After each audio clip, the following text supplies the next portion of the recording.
Alright, so check this out. I just got this topology tip for modeling cars from Thomas Cullen 3D.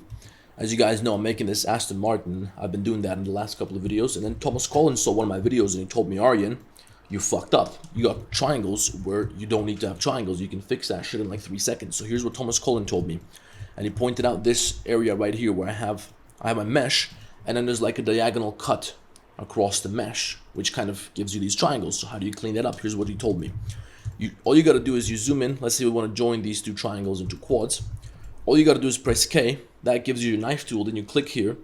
You click on the other one. You hit enter, and then you take this edge and you scale it to 0. And now you just got two vertices in the same place. So you want to merge those. So you just select them in wireframe.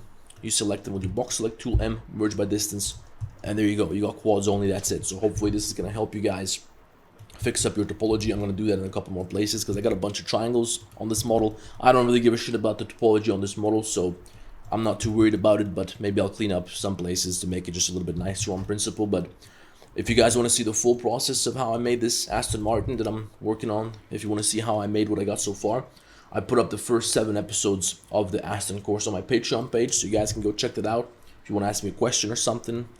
And I'm going to be putting more episodes out as I go, so we're going to finish this, but as you can see, it's still quite a lot of work to do. So let me know what you guys want to see next, and I'll see you around.